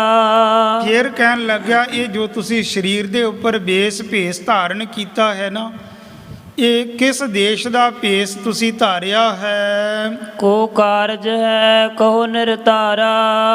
ਫਿਰ ਕਿਰਪਾ ਕਰਕੇ ਇਹ ਵੀ ਦੱਸਣਾ ਕਰੋ ਕਿ ਤੁਸੀਂ ਉਸ ਪਠਾਨ ਦੇ ਪਾਸ ਕਿਹਾ ਸੀ ਕਿ ਮਾਨ ਚੰਦ ਦੇ ਨਾਲ ਸਾਡਾ ਕੋਈ ਵੱਡਾ ਕਾਰਜ ਹੈ, ਤੇ ਉਹ ਕੀ ਕਾਰਜ ਹੈ, ਇਹ ਵੀ ਕਿਰਪਾ ਕਰਕੇ ਦੱਸੋ। ਕਿਸ ਕਾਰਜ ਦੇ ਲਈ ਤੁਸੀਂ ਮੇਰੇ ਪਾਸ ਆਏ ਹੋ। ਗੁਰੂ ਕਹੈ ਬੇਗਮਪੁਰ ਦੇਸ਼ਾ। ਤਾਂ ਇਸਨੇ ਬੇਨਤੀ ਕੀਤੀ ਸੀ ਨਾ ਕਿ ਤੁਸੀਂ ਕਿਸ ਦੇਸ਼ ਦੇ ਰਹਿਣ ਵਾਲੇ ਹੋ, ਕਿਸ ਦੇਸ਼ ਦਾ ਲਿਬਾਸ ਧਾਰਨ ਕੀਤਾ ਹੋਇਆ ਹੈ। ਤੇ ਸਤਿਗੁਰੂ ਮਹਾਰਾਜ ਕਹਿੰਦੇ, ਭਾਈ ਅਸੀਂ ਬੇਗਮਪੁਰਾ ਦੇ ਵਿੱਚ ਰਹਿਣ ਵਾਲੇ ਹਾਂ। ਜਿਸ ਬੇਗਮਪੁਰਾ ਪ੍ਰਭੂ ਦੇ ਦੇਸ਼ ਦੀ ਬਾਬਤ ਭਗਤ ਰਵਿਦਾਸ ਜੀ ਉਚਾਰਨ ਕਰਦੇ ਹਨ, ਬੇਗਮਪੁਰਾ ਸ਼ਹਿਰ ਕੋ ਨਾਓ ਦੁਖ ਅੰਦੋਹ ਨਾਹੀ ਤਿਹ ਠਾਓ। ਜਿਸ ਬੇਗਮਪੁਰੇ ਦੇ ਵਿੱਚ ਕੋਈ ਦੁੱਖ ਤਕਲੀਫ ਨਹੀਂ ਹੈ, ਜਾਣੇ ਉਸ ਰੱਬ ਦੇ ਦੇਸ਼ ਦੇ ਵਿੱਚ ਰੱਤੀ ਮਾਤਰ ਵੀ ਦੁੱਖ ਨਹੀਂ ਹੈ, ਤਕਲੀਫ ਨਹੀਂ ਹੈ। ਉੱਥੇ ਤੇ ਆਨੰਦ ਹੀ ਆਨੰਦ ਹੈ। ਰੱਬ ਦੇ ਪਿਆਰੇ ਭਗਤੀ ਦੇ ਦੁਆਰਾ, ਰੱਬ ਦੀ ਬੰਦਗੀ ਦੇ ਦੁਆਰਾ ਆਪਣੀ ਸੁਰਤੀ ਬਿਰਤੀ ਨੂੰ ਇਸ ਦੇਸ਼ ਦੇ ਵਿੱਚੋਂ, ਇਸ ਲੋਕ ਦੇ ਵਿੱਚੋਂ ਉਠਾ ਕੇ ਉਸ ਪਰਮੇਸ਼ਵਰ ਦੇ ਲੋਕ ਦੇ ਵਿੱਚ ਪਹੁੰਚਾ ਦਿੰਦੇ ਹਨ। ਜਿਸ ਪ੍ਰਭੂ ਦੇ ਦੇਸ਼ ਨੂੰ ਭਗਤ ਰਵਿਦਾਸ ਜੀ ਬੇਗਮਪੁਰਾ ਲਿਖਦੇ ਹਨ, ਬੇਗਮਪੁਰਾ ਸ਼ਹਿਰ ਕੋ ਨਾਓ ਦੁਖ ਅੰਦੋਹ ਨਾਹੀ ਤਿਹ ਠਾਓ। ਉੱਥੇ ਕੋਈ ਦੁੱਖ ਤਕਲੀਫ ਨਹੀਂ, ਉੱਥੇ ਤੇ ਆਨੰਦ ਹੀ ਆਨੰਦ ਹੋਇਆ ਕਰਦੇ ਹਨ। ਗੁਰੂ ਬਾਬਾ ਜੀ ਮਾਨ ਚੰਦ ਨੂੰ ਕਹਿਣ ਲੱਗੇ, ਮਾਨ ਚੰਦ ਅਸੀਂ ਉਸ ਬੇਗਮਪੁਰਾ ਦੇਸ਼ ਦੇ ਨਿਵਾਸੀ ਹਾਂ। ਏਕ ਓੰਕਾਰ ਰੂਪ ਤਨ ਬੈਸਾ। ਫਿਰ ਏਕ ਓੰਕਾਰੀ ਸਰੂਪ ਲਿਵਾਸ ਅਸੀਂ ਆਪਣੇ ਸਰੀਰ ਦੇ ਉੱਪਰ ਧਾਰਨ ਕੀਤਾ ਹੈ। ਨਾਨਕ ਨਿਰੰਕਾਰੀ ਮਮ ਨਾਏ। ਫਿਰ ਇਸਨੇ ਨਾਮ ਪੁੱਛਿਆ ਸੀ ਕਿ ਇਹ ਆਪ ਜੀਆਂ ਦਾ ਨਾਮ ਕੀ ਹੈ। ਗੁਰੂ ਬਾਬਾ ਜੀ ਕਹਿਣ ਲੱਗੇ, ਮੇਰਾ ਨਾਮ ਨਾਨਕ ਨਿਰੰਕਾਰੀ ਹੈ। ਇਸ ਕੋ ਬਾਲਾ ਸਰਬ ਲਾਏ। ਇਹ ਜੋ ਮੇਰਾ ਸਾਥੀ ਹੈ ਨਾਲ, ਇਸ ਦਾ ਨਾਮ ਭਾਈ ਬਾਲਾ ਕਰਕੇ ਹੈ। ਗੁਰੂ ਬਾਬਾ ਜੀ ਨੇ ਆਪਣੇ ਬਾਰੇ ਦੱਸਿਆ ਕਿ ਮੇਰਾ ਨਾਮ ਨਾਨਕ ਨਿਰੰਕਾਰੀ ਹੈ, ਇਹ ਮੇਰਾ ਸਾਥੀ ਹੈ, ਇਸ ਦਾ ਨਾਮ ਭਾਈ ਬਾਲਾ ਜੀ ਹੈ। ਮਾਨ ਚੰਦ ਸੁਨ ਬਚਨ ਉਚਾਰੇ। ਮਾਨ ਚੰਦ ਨੇ ਜਦ ਇਸ ਤਰ੍ਹਾਂ ਦੇ ਬਚਨ ਸਤਿਗੁਰਾਂ ਦੇ ਸੁਣੇ ਤੇ ਫਿਰ ਬੇਨਤੀ ਕਰਦਾ ਹੈ, ਐਸੀ ਬਾਤ ਨਾ ਬੀਚ ਸੰਸਾਰੇ। ਉਹ ਕਹਿਣ ਲੱਗਿਆ, ਜੀ ਇਸ ਤਰ੍ਹਾਂ ਦੀ ਗੱਲ ਤੇ ਮੈਂ ਦੁਨੀਆ ਦੇ ਵਿੱਚ, ਸੰਸਾਰ ਦੇ ਵਿੱਚ ਕਦੇ ਦੇਖੀ ਪਰਖੀ ਨਹੀਂ ਹੈ। ਦੋਹਰਾ ਔਰ ਬਾਤਾਂ ਕਰੋ, ਜਾਨੀ ਜਾਏ ਨਾ ਜੋਏ। ਫਿਰ ਬੇਨਤੀ ਕਰਦਾ, ਜੀ ਤੁਸੀਂ ਹੋਰ ਗੱਲਾਂ ਕਰਦੇ ਹੋ, ਤੁਹਾਡੇ ਬਚਨਾਂ ਤੋਂ ਕੋਈ ਅਸਲੀਅਤ ਦਾ ਪਤਾ ਨਹੀਂ ਚੱਲਦਾ ਕਿ ਕਿਸ ਦੇਸ਼ ਦੇ ਵਿੱਚ ਰਹਿਣ ਵਾਲੇ ਹੋ। ਨਾਨਕ ਨਿਰੰਕਾਰੀ ਕਿਵੇਂ ਤੁਹਾਡਾ ਨਾਮ ਹੈ। ਫਿਰ ਏਕ ਓੰਕਾਰੀ ਲਿਵਾਸ ਕਹਿੰਦੇ ਸਰੀਰ ਤੇ ਧਾਰਿਆ, ਇਸ ਦਾ ਕੀ ਮਤਲਬ ਹੈ। ਤਾਂ ਮਾਨ ਚੰਦ ਕਹਿਣ ਲੱਗਿਆ, ਜੀ ਤੁਸੀਂ ਤੇ ਹੋਰ ਗੱਲਾਂ ਕਰ ਰਹੇ ਹੋ, ਕੁਝ ਤੁਹਾਡੇ ਬਚਨ ਤੇ ਮੇਰੇ ਸਮਝ ਦੇ ਵਿੱਚ ਨਹੀਂ ਆ ਰਹੇ ਕਿ ਕਿਸ ਦੇਸ਼ ਦੇ ਵਿੱਚ ਰਹਿਣ ਵਾਲੇ ਹੋ। ਬੇਗਮਪੁਰਾ ਨਾਮ ਦਾ ਦੇਸ਼ ਤੇ ਮੈਂ ਅੱਜ ਪਹਿਲੀ ਵਾਰ ਸੁਣਿਆ ਹੈ। ਇੱਕ ਅੰਕਾਰੀ ਲਿਬਾਸ ਕਹਿੰਦੇ ਹੋ, ਇਹ ਲਿਬਾਸ ਵੀ ਕੋਈ ਜਾਣਿਆ ਨਹੀਂ ਜਾਂਦਾ ਹੈ। ਤਾਂ ਜਦ ਇਸ ਤਰ੍ਹਾਂ ਦੇ ਨਾਲ ਉਸਨੇ ਬੇਨਤੀ ਕੀਤੀ, ਮਹਾਰਾਜ ਆਪ ਜੀਆਂ ਦੇ ਬਚਨਾਂ ਤੋਂ ਕੋਈ ਸਮਝ ਨਹੀਂ ਲੱਗੀ ਹੈ। ਕੌਣ ਵੇਖ ਨਹਿ ਲਖ ਸਕੋ, ਮੁਝ ਅਚਰਜ ਮਨ ਹੋਏ। ਆਪ ਜੀਆਂ ਦੇ ਬਚਨ ਸੁਣ ਕੇ ਮੈਨੂੰ ਤੇ ਹੈਰਾਨੀ ਹੋ ਰਹੀ ਹੈ ਕਿ ਆਪ ਜੀਆਂ ਦਾ ਕਿਹੜਾ ਦੇਸ਼ ਹੈ, ਕਿਹੜਾ ਭੇਸ਼ ਹੈ, ਕਿਹੜਾ ਲਿਬਾਸ ਆਪਨੇ ਧਾਰਨ ਕੀਤਾ ਹੈ, ਕਿਸ ਦੇਸ਼ ਦਾ। ਤੇ ਆਪ ਜੀਆਂ ਦੇ ਬਚਨ ਵੀ ਕੋਈ ਸਮਝ ਦੇ ਵਿੱਚ ਨਹੀਂ ਪੈ ਰਹੇ। ਚੌਪਈ ਗੁਰ ਕਹਿ ਅਸ ਬਚ ਮੈਂ ਸੁਖ ਸਾਰਾ। ਗੁਰੂ ਮਹਾਰਾਜ ਜੀਆਂ ਨੇ ਬਚਨ ਕੀਤੇ ਮਾਨ ਚੰਦ, ਇਹਨਾਂ ਬਚਨਾਂ ਦੇ ਵਿੱਚ ਹੀ ਸਾਰੇ ਸੁਖ ਭਰੇ ਹੋਏ ਹਨ। ਹੁਣ ਸਤਿਗੁਰਾਂ ਨੇ ਬਚਨ ਕੀਤੇ ਸੀ ਪਰਮਾਰਥ ਦੇ, ਜੋ ਪਰਮਾਰਥ ਦੇ ਅਗੰਮੀ ਬਚਨ ਸਤਿਗੁਰਾਂ ਨੇ ਸੁਣਾਏ ਸਨ ਨਾ, ਇਹ ਭਾਵੇਂ ਮਾਨ ਚੰਦ ਦੀ ਸਮਝ ਦੇ ਵਿੱਚ ਨਹੀਂ ਆਏ, ਪਰ ਗੁਰੂ ਬਾਬਾ ਜੀ ਨੇ ਸੁਣਾਏ ਕਿ ਇਹਨਾਂ ਅਗੰਮੀ ਬਚਨਾਂ ਦੇ ਵਿੱਚ, ਇਹਨਾਂ ਪਰਮਾਰਥ ਦੇ ਬਚਨਾਂ ਦੇ ਵਿੱਚ ਸਾਰੇ ਸੁਖ ਭਰੇ ਹੋਏ ਹਨ। ਭਲੀ ਬਾਤ ਨਹਿ ਲਖੋ ਸੰਸਾਰਾ। ਸਤਿਗੁਰੂ ਕਹਿਣ ਲੱਗੇ ਕਿ ਭਲੀ ਗੱਲ ਨਾ ਜਾਣੋ, ਇਸ ਸੰਸਾਰ ਦੇ ਵਿੱਚ ਰਹਿਣਾ ਅਤੇ ਬਿਰਤੀ ਜੋੜਨੀ, ਸੰਸਾਰ ਦੇ ਨਾਲ ਬਿਰਤੀ ਜੋੜ ਕੇ ਸੰਸਾਰ ਦੇ ਚੱਕਰਾਂ ਦੇ ਵਿੱਚ, ਪਦਾਰਥਾਂ ਦੇ ਵਿੱਚ ਉਲਝੇ ਰਹਿਣਾ, ਇੱਥੇ ਹੀ ਜੁੜੇ ਰਹਿਣਾ, ਇਹ ਗੱਲ ਭਲੀ ਜਾਣੇ ਚੰਗੀ ਨਹੀਂ ਹੈ। ਮਿਥਿਆ ਸੋ ਨਹਿ ਆਵਹਿ ਕਾਜਾ। ਕਹਿਣ ਲੱਗੇ ਮਿਥਿਆ ਝੂਠੀ ਚੀਜ਼ ਹੈ ਇਹ ਜੋ ਸੰਸਾਰ ਦਿਖਾਈ ਦੇ ਰਿਹਾ ਹੈ। ਇਹ ਸੰਸਾਰ ਹੈ ਸੁਪਨੇ ਦੀ ਬਾਤ, ਰਾਮ ਗਇਓ ਰਾਵਣ ਗਇਓ, ਜਾਂ ਕੋ ਬਹੁ ਪਰਿਵਾਰ, ਕਹਿ ਨਾਨਕ ਥਿਰ ਕਛ ਨਹੀਂ, ਸੁਪਨੇ ਜਿਉ ਸੰਸਾਰ। ਇਹ ਤੇ ਸੰਸਾਰ ਇੱਕ ਸੁਪਨੇ ਦੀ ਤਰ੍ਹਾਂ ਹੈ, ਜਿੱਥੇ ਆਪਾਂ ਆਪਣਾ ਮਨ ਜੋੜੀ ਬੈਠੇ ਹਾਂ, ਸੁਰਤੀ ਬਿਰਤੀ ਸੰਸਾਰ ਦੇ ਵਿੱਚ ਹੀ ਜੋੜੀ ਬੈਠੇ ਹਾਂ। ਇਹਨਾਂ ਦੇ ਵਿੱਚ ਜੀ ਸੁਰਤੀ ਬਿਰਤੀ ਜੋੜਨੀ ਭਲੀ ਗੱਲ ਨਹੀਂ ਹੈ। ਜਿਹੜੇ ਪਰਮਾਰਥ ਦੇ ਬਚਨ ਸੁਣਾਏ, ਇਹਨਾਂ ਦਾ ਵੀ ਕੋਈ ਗਿਆਨ ਰੱਖਣਾ ਚਾਹੀਦਾ ਹੈ। ਨਰ ਲਪਟਾਏ ਰਹੇ ਸਭ ਪਾਜਾ। ਸਤਿਗੁਰੂ ਬਚਨ ਕਰਦੇ ਹਨ ਕਿ ਪਰਮਾਰਥ ਦੇ ਬਚਨਾਂ ਦੀ, ਇਹਨਾਂ ਦੇ ਬਾਰੇ ਤੇ ਦੁਨੀਆ ਦਾ ਖਿਆਲ ਨਹੀਂ ਹੈ, ਇਹਨਾਂ ਦੇ ਬਲ ਤੇ ਔਰ ਦੁਨੀਆ ਦੇ ਪਦਾਰਥਾਂ ਦੇ ਵਿੱਚ, ਮੋਹ ਮਮਤਾ ਦੇ ਵਿੱਚ, ਝੂਠ ਦੇ ਵਿੱਚ ਹੀ ਨਰ ਲਪਟਾਏ ਰਹੇ ਸਭ ਪਾਜਾ। ਸਾਰਾ ਸੰਸਾਰ, ਸਾਰੀ ਦੁਨੀਆ ਇੱਕ ਝੂਠ ਦੇ ਵਿੱਚ ਉਲਝੀ ਪਈ ਹੋਈ ਹੈ। ਝੂਠ ਦੇ ਵਿੱਚ ਕਿਵੇਂ ਉਲਝੀ? ਸਤਿਗੁਰੂ ਬਚਨ ਕਰਦੇ ਹਨ, ਜਗ ਰਚਨਾ ਸਭ ਝੂਠ ਹੈ, ਜਾਨ ਲਿਓ ਰੇ ਮੀਤ, ਕਹਿ ਨਾਨਕ ਥਿਰ ਨਾ ਰਹਿ, ਜਿਉ ਬਾਲੂ ਕੀ ਪੀਤ। ਸਤਿਗੁਰੂ ਸਾਰੀ ਜਗਤ ਦੀ ਰਚਨਾ ਨੂੰ ਝੂਠੀ ਕਥਨ ਕਰਦੇ ਹਨ। ਜਗ ਰਚਨਾ ਸਭ ਝੂਠ ਹੈ, ਜਾਨ ਲਿਓ ਰੇ ਮੀਤ। ਹੈ ਮੇਰੇ ਮਿੱਤਰ ਜਨੋ, ਇਸ ਗੱਲ ਨੂੰ, ਇਸ ਵਿਚਾਰ ਨੂੰ ਅੱਛੀ ਤਰ੍ਹਾਂ ਮਨ ਦੇ ਵਿੱਚ ਜਾਣ ਲਓ ਕਿ ਜਿੰਨੀ ਜਗਤ ਦੀ ਰਚਨਾ ਹੈ ਸਭ ਝੂਠੀ ਹੈ। ਜਗ ਰਚਨਾ ਸਭ ਝੂਠ ਹੈ, ਜਾਨ ਲਿਓ ਰੇ ਮੀਤ, ਕਹਿ ਨਾਨਕ ਥਿਰ ਨਾ ਰਹਿ, ਜਿਉ ਬਾਲੂ ਕੀ ਪੀਤ। ਜਿਵੇਂ ਬਾਲੂ ਰੇਤ ਦੀ ਬਣਾਈ ਕੰਧ ਕਦੇ ਸਥਿਰ ਨਹੀਂ ਰਹਿ ਸਕਦੀ, ਇਹ ਜਗਤ ਦੀ ਰਚਨਾ ਵੀ ਕਦੇ ਸਥਿਰ ਨਹੀਂ ਰਹੇਗੀ। ਇਹ ਦੇਖਣ ਨੂੰ ਦਿਖਾਈ ਦਿੰਦਾ ਹੈ, ਪਰ ਹਵਾ ਆਉਣ 'ਤੇ ਪਤਾ ਨਹੀਂ ਕਿੱਧਰ ਨੂੰ ਉੱਡ ਜਾਂਦਾ ਹੈ। ਇਹ ਦੁਨੀਆ, ਇਹ ਸੰਸਾਰ ਦੇਖਦੇ ਹਨ। ਜਿਸ ਤਰ੍ਹਾਂ ਵੱਡੇ ਸੰਤ ਜੀ ਮਹਾਰਾਜ, ਧੰਨ ਧੰਨ ਸੰਤ ਬਾਬਾ ਈਸਰ ਸਿੰਘ ਜੀ ਮਹਾਰਾਜ ਜੀਆਂ ਦੇ ਬਚਨ ਹਨ ਕਿ ਜਿੰਨੇ ਸਰੀਰ ਹਨ ਨਾ, ਇਹ ਸਰੀਰ ਕੁਛ ਵੀ ਨਹੀਂ ਹੈ, ਇਹ ਸਭ ਦੇ ਸਭ ਕਰਮਾਂ ਨੇ ਹੀ ਸ਼ਕਲਾਂ ਧਾਰਨ ਕੀਤੀਆਂ ਹੋਈਆਂ ਹਨ। ਕਿਸੇ ਪ੍ਰਾਣੀ ਤੋਂ ਸੁੱਖ ਮਿਲਦਾ ਹੈ, ਕਿਸੇ ਤੋਂ ਦੁੱਖ ਮਿਲਦਾ ਹੈ, ਸਭ ਕਰਮਾਂ ਨੇ ਹੀ ਸ਼ਕਲਾਂ ਧਾਰਨ ਕੀਤੀਆਂ ਹੋਈਆਂ ਹਨ। ਜਦ ਮੌਤ ਰੂਪੀ ਹਵਾ ਆਉਂਦੀ ਹੈ ਤੇ ਸਰੀਰ ਪਤਾ ਨਹੀਂ ਕਿੱਧਰ ਨੂੰ ਛਾਈ ਮਾਈ ਹੋ ਜਾਂਦੇ ਹਨ, ਕਿਤੇ ਦਿਖਾਈ ਨਹੀਂ ਦਿੰਦੇ, ਜਿਵੇਂ ਕਿਤੇ ਪੈਦਾ ਹੀ ਨਾ ਹੋਏ ਹੋਣ। ਤੇ ਇਸ ਤਰ੍ਹਾਂ ਸਤਿਗੁਰੂ ਇਸ ਭਾਈ ਮਾਨ ਚੰਦ ਨੂੰ ਸਮਝਾਉਂਦੇ ਹਨ ਕਿ ਸਰੀਰਾਂ ਦੀ ਰਚਨਾ ਝੂਠੀ ਹੈ, ਦੁਨੀਆ ਦੀ ਰਚਨਾ ਝੂਠੀ ਹੈ, ਇਹਦੇ ਵਿੱਚ ਉਲਝ ਕੇ ਹੀ ਜਨਮ ਬਰਬਾਦ ਨਹੀਂ ਕਰ ਦੇਣਾ ਚਾਹੀਦਾ। ਉੱਤਮ ਜਾਨੋ ਮਨ ਮੈਂ ਸੋਏ। ਆਪਣੇ ਮਨ ਦੇ ਵਿੱਚ ਉੱਤਮ ਵਿਚਾਰ ਤੇ ਪਰਮਾਰਥ ਦੀ ਵਿਚਾਰ ਨੂੰ ਹੀ ਜਾਣਨਾ ਕਰੋ। ਜਿਨ ਕੇ ਲਖੇ ਸਰਬ ਸੁਖ ਹੋਏ। ਜਿਸ ਪਰਮਾਰਥ ਦੇ ਰਸਤੇ ਨੂੰ ਜਾਣਿਆ, ਪਰਮਾਰਥ ਦੇ ਬਚਨਾਂ ਨੂੰ ਜਾਣਿਆ, ਫਿਰ ਹੀ ਸਾਰੇ ਸੁੱਖ ਮਿਲ ਸਕਦੇ ਹਨ। ਜਿੰਨਾ ਚਿਰ ਸੁਰਤੀ ਬਿਰਤੀ ਦੁਨੀਆ ਦੇ ਪਦਾਰਥਾਂ, ਦੁਨੀਆ ਦੇ ਵਿੱਚ, ਦੁਨੀਆ ਦੀ ਮੋਹ ਮਮਤਾ ਦੇ ਵਿੱਚ ਉਲਝੀ ਰਹੀ, ਇਹ ਕਦੇ ਵੀ ਸੁਖੀ ਨਹੀਂ ਹੋ ਸਕਦਾ। ਜਦ ਪਰਮਾਰਥ ਦੀ ਸੂਝ-ਬੂਝ ਪਵੇਗੀ ਤੇ ਪਰਮਾਰਥ ਦੇ ਬਚਨ ਇਹ ਸੁਣੇਗਾ, ਤਦ ਮਨ ਦੇ ਵਿੱਚ ਸ਼ਾਂਤੀ ਪੈਦਾ ਹੋਵੇਗੀ, ਸੁਖ ਪੈਦਾ ਹੋਵੇਗਾ। ਧੰਨ ਧੰਨ ਸ੍ਰੀ ਗੁਰੂ ਗ੍ਰੰਥ ਸਾਹਿਬ ਜੀ ਮਹਾਰਾਜ ਜੀਆਂ ਦੇ ਵਿੱਚ ਜਿਤਨੀ ਗੁਰਬਾਣੀ ਇੱਕ ਓੰਕਾਰ ਤੋਂ ਲੈ ਕੇ 18 10 20 ਤੱਕ ਸਾਰੀ ਵਿਚਾਰ ਪਰਮਾਰਥ ਦੀ ਅਤੇ ਪਰਮਾਰਥ ਦੇ ਨਾਲ ਹੀ ਜੋੜਦੀ ਹੈ। ਸਾਰੀ ਇੱਕ ਇੱਕ ਪੰਕਤੀ ਜਾਣੋ ਉਸ ਸੱਚਖੰਡ ਦੇ ਵਾਸਤੇ ਬੈਕੁੰਠ ਧਾਮਾਂ ਸੱਚਖੰਡ ਦੀ ਸੜਕ ਮੰਨੀ ਗਈ ਹੈ। ਕੋਈ ਇੱਕ ਪੰਕਤੀ ਦੇ ਨਾਲ ਮਨ ਜੋੜ ਕੇ ਵਿਚਾਰ ਕਰਕੇ ਔਰ ਆਪਣਾ ਜੀਵਨ ਬਤੀਤ ਕਰੇ ਤੇ ਸਾਰੇ ਦਾ ਸਾਰਾ ਜੀਵਨ ਸਫਲਾ ਹੋ ਜਾਵੇਗਾ। ਤੇ ਗੁਰੂ ਮਹਾਰਾਜ ਜੀ ਨੇ ਕਿੰਨੀਆਂ ਪਰਮਾਰਥਕ ਵਿਚਾਰਾਂ ਆਪਾਂ ਨੂੰ ਦੱਸਣਾ ਕੀਤੀਆਂ। ਫਿਰ ਜੋ ਆਪਣੇ ਵਾਸਤੇ ਨਿਤਨੇਮ ਦੀਆਂ ਬਾਣੀਆਂ ਜਾਂ ਸ਼੍ਰੀ ਸੁਖਮਨੀ ਸਾਹਿਬ ਦਾ ਪਾਠ ਹੈ, ਕੋਈ ਨਿਤਨੇਮ ਦੀ ਬਾਣੀ ਜਪਜੀ ਸਾਹਿਬ, ਜਾਪ ਸਾਹਿਬ ਆਦਿ ਦੀਆਂ ਬਾਣੀਆਂ ਦਾ ਪਾਠ ਕਰਦਾ ਹੈ, ਚੌਪਈ ਸਾਹਿਬ ਸਵਈਏ ਆਨੰਦ ਸਾਹਿਬ ਦਾ ਜਾਂ ਸ਼੍ਰੀ ਸੁਖਮਨੀ ਸਾਹਿਬ ਦਾ ਪਾਠ ਕਰਦਾ ਹੈ, ਤਾਂ ਉਸ ਵਿਚਾਰ ਦੇ ਵਿੱਚ ਜਦ ਮਨ ਜੋੜਿਆ ਜਾਂਦਾ ਹੈ ਨਾ, ਕਿ ਉਹ ਪਰਮਾਰਥ ਦੀ ਵਿਚਾਰ ਪਰਮਾਰਥ ਵਾਲੇ ਪਾਸੇ ਹੀ ਲੈ ਜਾਂਦੀ ਹੈ।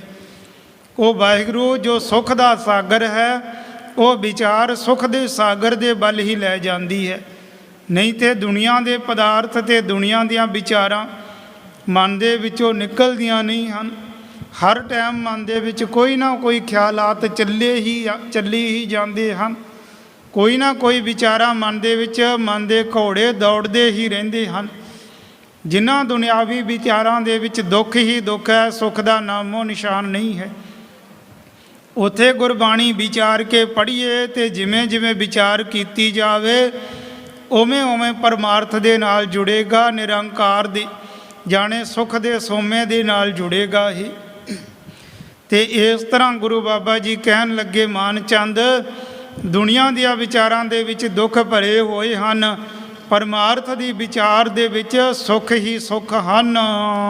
ਸੁਨ ਤਿਉ ਮਾਇਆ ਮੋਹ ਨਸਾਏ। ਇਹੋ ਜਿਹੇ ਅਗੰਮੀ ਬਚਨ ਧੰਨ ਗੁਰੂ ਨਾਨਕ ਦੇਵ ਪਾਤਸ਼ਾਹ ਨੇ ਮਾਨਚੰਦ ਨੂੰ ਸੁਣਾਉਣਾ ਕੀਤੇ। ਤੇ ਮਾਨਚੰਦ ਇਹ ਬਚਨ ਸੁਣ ਕੇ ਬੜਾ ਹੈਰਾਨ ਵੀ ਹੋਇਆ ਅਤੇ ਐਸੇ ਅਗੰਮੀ ਅਤੇ ਪਰਮਾਰਥ ਦੇ ਬਚਨ ਸੁਣੇ ਤੇ ਮਾਨਚੰਦ ਦੇ ਮਨ ਦੇ ਸਾਰੇ ਭਰਮ ਕੱਟੇ ਜਾਂਦੇ ਹਨ, ਸਾਰੇ ਭਰਮਾਂ ਦੇ ਛੋੜ ਕੱਟੇ ਜਾਂਦੇ ਹਨ। ਮਨ ਨਿਰਮਲ ਹੋ ਜਾਂਦਾ ਹੈ, ਸ਼ੁੱਧ ਹੋ ਜਾਂਦਾ ਹੈ। ਭੱਬਾ ਭਰਮ ਮਿਟਾਵੋ ਆਪਣਾ, ਇਹੋ ਸੰਸਾਰ ਸਗਲ ਹੈ ਸੁਪਨਾ।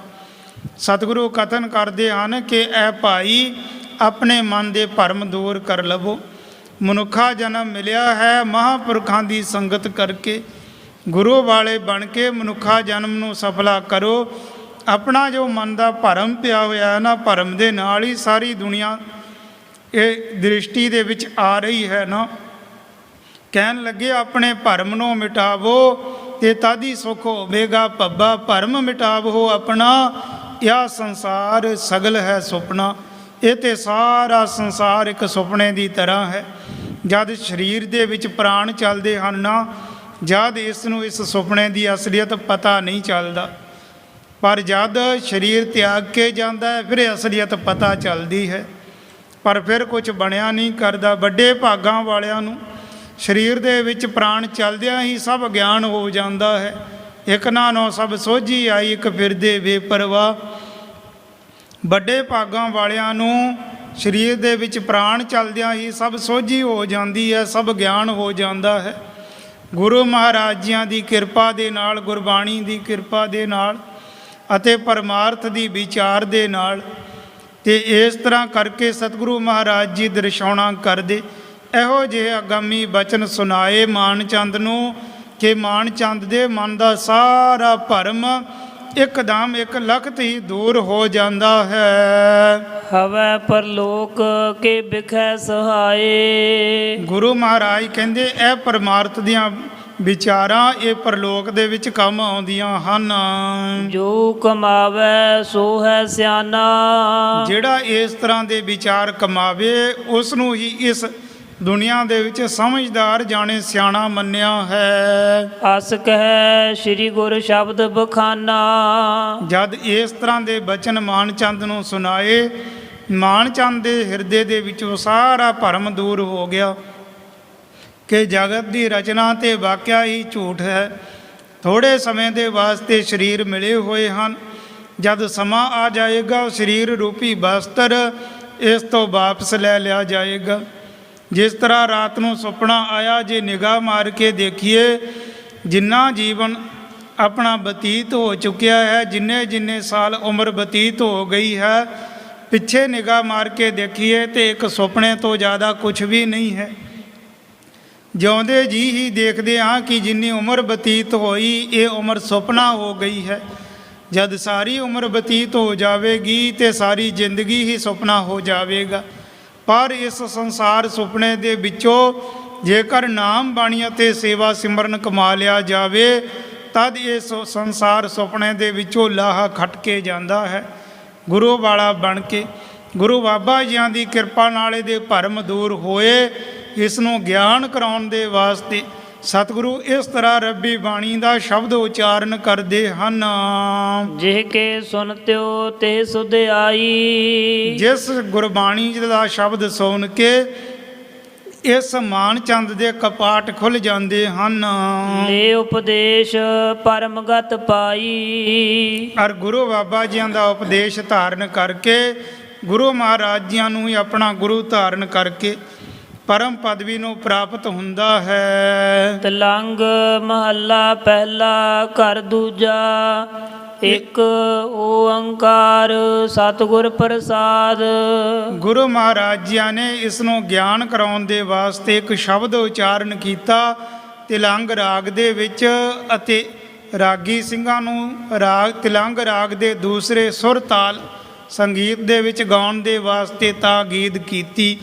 ਇੱਕ ਓੰਕਾਰ ਸਤਿਗੁਰ ਪ੍ਰਸਾਦ ਕਿ ਉਹ ਨਿਰੰਕਾਰ ਪਰਮੇਸ਼ਵਰ ਇੱਕ ਹੈ ਅਤੇ ਸਤਿਗੁਰੂ ਗੁਰੂ ਦੀ ਕਿਰਪਾ ਦੇ ਨਾਲ ਉਹ ਪ੍ਰਾਪਤ ਹੁੰਦਾ ਹੈ। ਜਿਨ ਕੀਆ ਤਿਨ ਦੇਖਿਆ। ਜਿਸ ਪਰਮੇਸ਼ਵਰ ਨੇ ਇਹ ਸਾਰੀ ਰਚਨਾ ਰਚੀ ਹੈ ਨਾ, ਸਾਰੇ ਸੰਸਾਰ ਦੀ ਰਚਨਾ ਰਚੀ ਹੈ ਜਿਸ ਪਰਮੇਸ਼ਵਰ ਨੇ, ਤੇ ਉਸੇ ਪਰਮੇਸ਼ਰ ਨੇ ਇਸ ਸੰਸਾਰ ਦੀ ਦੇਖਭਾਲ ਵੀ ਕੀਤੀ ਹੈ। ਕਿਆ ਕਹੀਏ ਰੇ ਭਾਈ। ਤੇ ਇਸ ਪਰਮੇਸ਼ਵਰ ਨੇ ਸਾਰਾ ਸੰਸਾਰ ਰਚਿਆ, ਇਸ ਦੀ ਸੰਭਾਲ ਇਸ ਦੀ ਦੇਖਭਾਲ ਵੀ ਪਰਮੇਸ਼ਵਰ ਨੇ ਕੀਤੀ। ਪਰ ਉਹ ਸਭਨਾ ਜੀਵਾਂ ਦੀ, ਕਰੋੜਾਂ ਅਣਗਿਣਤ ਜੀਵਾਂ ਦੀ ਕਿਵੇਂ ਸੰਭਾਲ ਕਰਦਾ ਹੈ ਇਸ ਦੇ ਬਾਰੇ ਕੁਝ ਕਿਹਾ ਨਹੀਂ ਜਾ ਸਕਦਾ। ਆਪੇ ਜਾਣੈ ਕਰੇ ਆਪ। ਉਹ ਪਰਮੇਸ਼ਵਰ ਆਪੇ ਆਪ ਹੀ ਇਹ ਸ੍ਰਿਸ਼ਟੀ ਦੀ ਬਾਬਤ ਜਾਣਦਾ ਹੈ। ਜਿਸ ਪਰਮੇਸ਼ਵਰ ਨੇ ਸਾਰੀ ਦੁਨੀਆ ਸਾਰਾ ਸੰਸਾਰ ਰਚਨਾ ਕੀਤਾ ਹੈ। ਜਿਨ ਬਾੜੀ ਹੈ ਲਾਈ। ਇਹ ਜਗਤ ਦੀ ਬਾੜੀ ਜਿਸ ਨੇ ਲਾਈ ਹੈ ਨਾ, ਉਹ ਮਾਲਕ ਹੀ ਇਸ ਦੀ ਸੰਭਾਲ ਅਤੇ ਸਭ ਦੀਆਂ ਲੋੜਾਂ ਪੂਰੀਆਂ ਕਰਦਾ ਹੈ। ਰਾਇਸਾ ਪਿਆਰੇ ਕਾ ਰਾਇਸਾ। ਰਾਇਸ ਤੋਂ ਭਾਵ ਹੈ ਕਿ ਉਸ ਪਰਮੇਸ਼ਵਰ ਦੀ ਸਿਫਤ ਸਲਾਹ ਕਰਨੀ। ਰਾਇਸਾ ਪਿਆਰੇ ਕਾ ਰਾਇਸਾ ਕਿ ਉਸ ਪਿਆਰੇ ਪਰਮੇਸ਼ਵਰ ਦੀ ਸਿਫਤ ਸਲਾਹ ਕਰਨੀ ਬਣਦੀ ਹੈ। ਜਿਤ ਸਦਾ ਸੁਖ ਹੋਈ ਰਹਾਉ। ਜਿਸ ਪਰਮੇਸ਼ਵਰ ਦੀ ਸਿਫਤ ਸਲਾਹ ਕਰਕੇ ਸਾਰੇ ਸੁੱਖ ਸਾਨੂੰ ਪ੍ਰਾਪਤ ਹੁੰਦੇ ਹਨ। ਜਿਨ ਰੰਗ ਕੰਤ ਨਾ ਰਾਵਿਆ। ਜਿਸ ਜੀਵ ਰੂਪੀ ਇਸਤਰੀ ਨੇ ਆਪਣੇ ਪਤੀ ਪਰਮੇਸ਼ਵਰ ਜਾਣੇ ਨਿਰੰਕਾਰ ਦੀ ਸਿਫਤ ਸਲਾਹ ਨਹੀਂ ਕੀਤੀ, ਸਾ ਪਛੋਰੇ ਤਾਣੀ। ਤੇ ਉਸ ਜੀਵ ਰੂਪੀ ਇਸਤਰੀ ਨੂੰ ਜਾਣੇ ਉਸ ਜੀਵ ਨੂੰ ਜਗਿਆਸੀ ਨੂੰ ਤੇ ਪਛਤਾਉਣਾ ਹੀ ਪੈਂਦਾ ਹੈ। ਹਾਥ ਪਛੋੜੈ ਸਿਰ ਧੁਣੈ। ਫਿਰ ਉਹ ਹਾਥੀ ਮਲਦਾ ਰਹਿ ਜਾਂਦਾ ਹੈ ਜੋ ਜੀਵਨ ਦੀ ਬਾਜੀ ਹਾਰ ਕੇ ਜਾਂਦੇ ਹਨ। ਜਬ ਰੈਣ ਵਿਹਾਣੀ। ਜਦ ਜ਼ਿੰਦਗੀ ਰੂਪੀ ਰਾਤ ਰੈਣ ਬਤੀਤ ਹੋ ਜਾਂਦੀ ਹੈ ਨਾ, ਫਿਰ ਤੇ ਕਹਿਣ ਲੱਗੇ ਉਹ ਮਨੁੱਖਾ ਜਿਹੜਾ ਜੀਵਨ ਦੀ ਬਾਜੀ, ਜਿਸ ਤਰ੍ਹਾਂ ਕੋਈ ਜੁਆਰੀ ਜੂਏ ਦੇ ਵਿੱਚੋਂ ਬਾਜੀ ਹਾਰ ਕੇ ਚਲਿਆ ਜਾਵੇ, ਆਪਣੇ ਹੱਥ ਝਾੜ ਕੇ ਚਲਿਆ ਜਾਂਦਾ ਹੈ। ਮਨੁੱਖਾ ਜਨਮ ਦੀ ਬਾਜੀ ਮਨਮੁਖਤਾਈ ਦੇ ਵਿੱਚ ਮਨੁੱਖਾ ਜਨਮ ਬਰਬਾਦ ਕਰਨ ਵਾਲਾ ਹਾਰ ਕੇ ਜਾਂਦਾ ਹੈ। ਭਗਤ ਕਬੀਰ ਜੀ ਅੰਕਿਤ ਕਰਦੇ ਹਨ, ਨਾਂਗੇ ਆਵਨ ਨਾਂਗੇ ਜਾਣਾ, ਕੋਏ ਨਾ ਰਹਿ ਹੈ ਰਾਜਾ ਰਾਣਾ। ਰਾਮ ਰਾਜਾ ਨੌ ਨਿਧ ਮੇਰੈ, ਸੰਪੈ ਹੇਤ ਕਲਤ ਧਨ ਤੇਰੈ। ਆਵਤ ਸੰਗ ਨਾ ਜਾਤ ਸੰਗਾਤੀ, ਕਹਾਂ ਭਇਓ ਦਰ ਬਾਂਧੇ ਹਾਥੀ। ਲੰਕਾ ਗੜ ਸੋਨੇ ਕਾ ਭਇਆ, ਮੂਰਖ ਰਾਵਨ ਕਿਆ ਲੈ ਗਿਆ। ਕਿ ਇੱਧਰ ਲੰਕਾ ਸਾਰੀ ਭਾਵੇਂ ਸੋਨੇ ਦੀ ਬਣੀ ਹੋਈ ਸੀ, ਪਰ ਮੂਰਖ ਰਾਵਣ ਉਹ ਕੀ ਇਸ ਦੁਨੀਆ ਦੇ ਵਿੱਚੋਂ ਲੈ ਗਿਆ। ਜਿਹੜਾ ਬਾਜੀ ਹਾਰ ਕੇ ਗਿਆ, ਹੱਥ ਝਾੜ ਕੇ ਗਿਆ, ਉਹ ਤੇ ਸਭ ਦੇ ਸਭ ਲੱਖਾਂ ਕਰੋੜਾਂ ਕਮਾਏ ਇੱਥੇ ਹੀ ਛੱਡ ਕੇ ਚਲੇ ਜਾਂਦੇ ਹਨ। ਲੰਕਾ ਗੜ ਸੋਨੇ ਕਾ ਭਇਆ, ਮੂਰਖ ਰਾਵਣ ਕਿਆ ਲੈ ਗਿਆ। ਕਹਿ ਕਬੀਰ ਕਿਛ ਗੁਣ ਵਿਚਾਰ, ਚਲੇ ਜੁਆਰੀ ਦੋਏ ਹੱਥ ਚਾਰ। ਕਬੀਰ ਜੀ ਕਹਿੰਦੇ ਕਿਸੇ ਗੁਣ ਦੀ ਵਿਚਾਰ ਕਰਨੀ ਚਾਹੀਦੀ ਹੈ, ਪਰਮਾਰਥ ਦੀ ਵਿਚਾਰ ਕਰਨੀ ਚਾਹੀਦੀ ਹੈ। ਕਹਿ ਕਬੀਰ ਕਿਛ ਗੁਣ ਵਿਚਾਰ, ਚਲੇ ਜੁਆਰੀ ਦੋਏ ਹੱਥ ਚਾਰ। ਨਹੀਂ ਤੇ ਜਿਵੇਂ ਜੁਆਰੀ ਜੂਏ ਦੀ ਖੇਡ ਹਾਰ ਕੇ, ਬਾਜੀ ਹਾਰ ਕੇ ਦੋਨੋਂ ਹੱਥ ਝਾੜ ਕੇ ਚਲਿਆ ਜਾਂਦਾ ਹੈ ਨਾ, ਮਨਮੁਖਤਾਈ ਦੇ ਵਿੱਚ ਜੀਵਨ ਬਤੀਤ ਕਰਨ ਵਾਲਾ, ਬਰਬਾਦ ਕਰਨ ਵਾਲਾ, ਆਖਰਕਾਰ ਇਸ ਸੰਸਾਰ ਤੋਂ ਦੋਨੇ ਹੱਥ ਝਾੜ ਕੇ ਅੱਗੇ ਨੂੰ ਚਲਿਆ ਜਾਂਦਾ ਹੈ। ਪਛੋਤਾਵਾ ਨਾ ਮਿਲੇ, ਫਿਰ ਪਛਤਾਏ ਤੋਂ ਕੁਝ ਵੀ ਹੱਥ ਨਹੀਂ ਲੱਗਦਾ। ਜਬ ਚੁੱਕੇਗੀ ਸਾਰੀ, ਜਦ ਸਾਰੀ ਉਮਰ ਮਨਮੁਖਤਾਈ ਦੇ ਵਿੱਚ, ਦੁਨੀਆ ਦੇ ਝੂਠੇ ਧੰਦਿਆਂ ਧੰਦਾਰਾਂ ਦੇ ਵਿੱਚ ਬਰਬਾਦ ਹੋ ਗਈ, ਫਿਰ ਪਛਤਾਏ ਤੋਂ ਕੁਝ ਵੀ ਨਹੀਂ ਮਿਲਣਾ, ਫਿਰ ਪਛਤਾਏ ਤੋਂ ਕੁਝ ਹੱਥ ਨਹੀਂ ਲੱਗਣਾ। ਫਿਰ ਤੇ ਕੇਵਲ ਪਛਤਾਉਣਾ ਹੀ ਬਾਕੀ ਰਹਿ ਜਾਂਦਾ ਹੈ। ਜਦ ਸਰੀਰ ਤਿਆਗਣ ਤੋਂ ਬਾਅਦ ਜਮਾਂ ਦੇ ਵਸ ਪੈ ਗਿਆ, ਨਰਕਾਂ 84 ਦੇ ਵਿੱਚ ਡਿੱਗਦਾ ਹੈ, ਤਾਂ ਫਿਰ ਪਿਆਰਾ ਰਾਵੀਐ, ਤਾਂ ਫਿਰ ਉਸ ਪਿਆਰੇ ਪਰਮੇਸ਼ਵਰ ਨੂੰ ਯਾਦ ਕਰਨਾ ਚਾਹੀਦਾ ਹੈ। ਜਬ ਆਵੇਗੀ ਵਾਰੀ, ਇਹ ਮਨੁੱਖਾ ਜਨਮ ਵਾਹਿਗੁਰੂ ਦੇ ਮਿਲਾਪ ਦੀ ਵਾਰੀ ਹੈ, ਮਿਲਾਪ ਦਾ ਸਮਾਂ ਹੈ, ਜੋ ਧੰਨ ਗੁਰੂ ਅਰਜਨ ਦੇਵ ਜੀ ਮਹਾਰਾਜ ਜੀਆਂ ਨੇ ਵੀ ਇਸ ਤਰ੍ਹਾਂ ਉਚਾਰਨ ਕੀਤਾ ਹੈ। ਭਈ ਪ੍ਰਾਪਤ ਮਾਨੁਖ ਦੇ ਹੁਰੀਆ, ਗੋਬਿੰਦ ਮਿਲਨ ਕੀ ਇਹ ਤੇਰੀ ਬਰੀਆ। ਅਵਰ ਕਾਜ ਤੇਰਾ ਕਿਤੈ ਨਾ ਕਾਮ, ਮਿਲ ਸਾਧ ਸੰਗਤ ਭਜ ਕੇਵਲ ਨਾਮ। ਸਰੰਜਾਮ ਲਾਗ ਭਵਜਲ ਤਰਨ ਕੈ, ਜਨਮ ਬ੍ਰਿਥਾ ਜਾਤ ਰੰਗ ਮਾਇਆ ਕੈ।